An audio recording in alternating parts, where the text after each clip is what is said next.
Your DNA has about 3 billion letters in it, and CRISPR can find one specific sentence in all of that and cut it in hours. Every cell in your body holds a copy of your entire genome, packed into a structure called the nucleus. That genome is basically a very long instruction manual written in a 4-letter alphabet: A, T, C, and G. CRISPR is often described as molecular scissors, but that undersells how precise it is. It does not randomly snip DNA. It hunts for one exact sequence before it cuts anything. The system has 2 main parts. First, a protein called Cas9, which is the actual cutting tool. Second, a short strand of RNA called a guide RNA, which tells Cas9 exactly where to go. Guide RNA is made in a lab to match whatever DNA, a sequence a researcher wants to target. Think of it like a search term you type into a search engine, except the search engine is a protein and it is searching inside a living cell. Once the guide RNA is attached to Cas9, the whole complex enters the cell nucleus and starts scanning the DNA. It does this by physically sliding along the double helix and briefly testing sequences as it goes. At each spot it pauses, Cas9 checks whether the local DNA sequence matches the guide RNA. If it does not match, the protein moves on. This happens thousands of times before it finds the right location.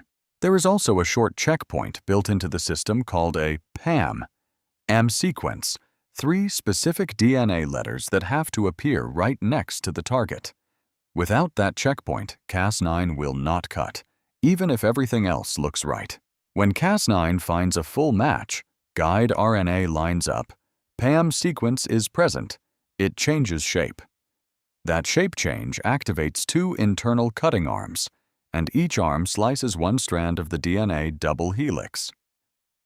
The result is a clean break across both strands of the DNA, called a double-strand break. The cell notices this immediately and rushes to repair it. The cell has 2 main repair options. One is quick but sloppy.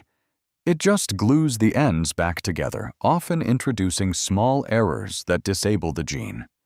The other is more precise and can be used to insert a new DNA sequence if researchers supply one. That second option is where a lot of the medical excitement comes from. If you can supply a corrected version of a gene alongside the Cas9 system, the cell may use it as a template and essentially fix its own typo.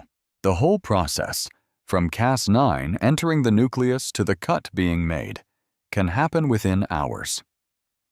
For something navigating 3 billion base pairs, that is genuinely fast. Researchers are still working out how to deliver the system reliably into the right cells in a living body, and how to minimize cases where Cas9 cuts the wrong spot. Those are real, open problems. If you want to go deeper, the question of how cells decide which repair method to use is its own fascinating rabbit hole, and it has a lot to do with where you are in the cell cycle.